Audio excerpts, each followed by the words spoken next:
Оцанят слънце озарени, алеят морски ширини, в игра стихии на уморени почива тяносни вълни. И кораба се носи леко. Земя като една човешка длан, но по-голяма ти не си ми нужда. Щастлив съм аз, че твоята кръв е южна, че от кремък твоя от стар Балкан. Понякога съм толкова добра, че цялата изтръпвам и боли ме. И вените ми сплетена в гора ми търсят ново, благородно име. Какъв ли огън е горял, каква ютия, за да научиш?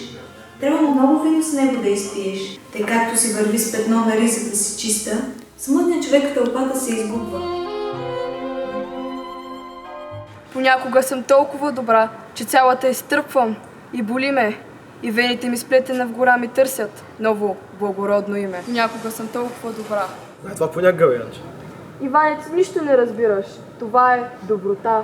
Коя доброта? Твоята ли? И Петя Добарова. Ти по-много знаеш за да Петя Добарова добротата. Стихотворението Иване доброта. И да, знам. Родена 1962 година, 25 април, в град Бургас. Самоубива се преди да навърши 18 години поради несправедливо наказание от педагогическия съвет в английската гимназия, където е учила. Представяш ли си? А е била толкова талантлива. Вземи научи и ти нещо.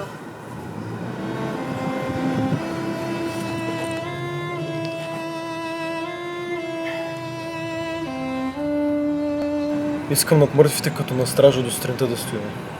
Искам на всички заспали да кажа, че има време да се наспим. Трябва да свиря в глухата вечер, докато не чуя към мене да иде гласът на 1000 тромпета далечни или на някой архангел не види. Вечерен тромпет Борис Христов, роден 1945-та, съвременник на Добарова. Даже в думите му откривам нещо за нея. Литературата има по нещо за всеки. Харесвам Христов, защото творчеството му не се изразява само в стихотворения и повести, а и в сценарии за филми. Така, през 2014 година излиза най-скорошният му филм. Книга на мълчанието, мисля, че се казваше. Бре, вие знаете, че това е точно година, в която ми е Валерий Петров. Сега пак ще започне да рецитира хвърчащи хора, нали? Винаги го прави, когато се въодушеви. Остави го да му мине.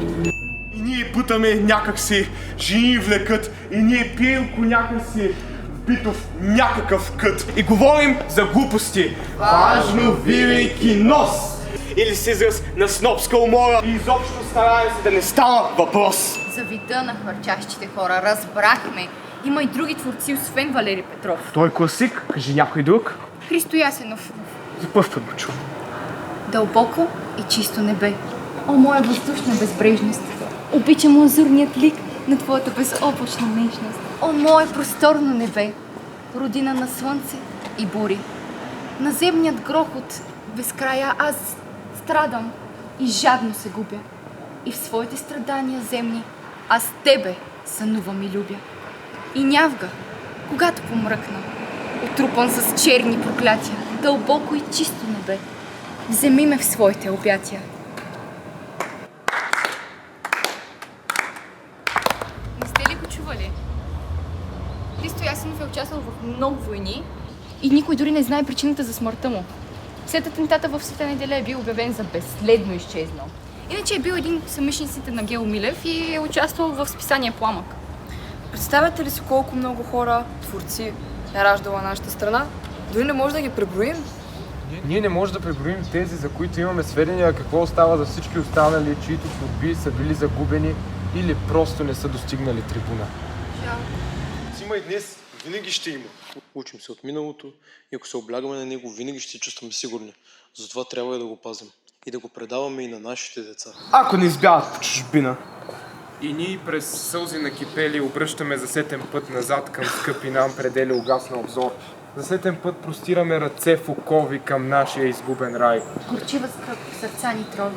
Прощавай, роден край. Не дей, че ще ме разревеш. Хайде малко по-ведро, да е празник е все пак. И ето! Аз дишам, работя, живея и стихове пиша тъй както умея. С живота подвежда, се гледаме строго. С него се боря, доколкото мога. С живота се в разпад. Но ти не разбирай, че мразя живота. Напротив. Дори да умирам, живота с грубите лапичи лични, аз пак ще... Обичам. Аз пак ще обичам. Да кажем, сега ми окачат въжето. И питат Как?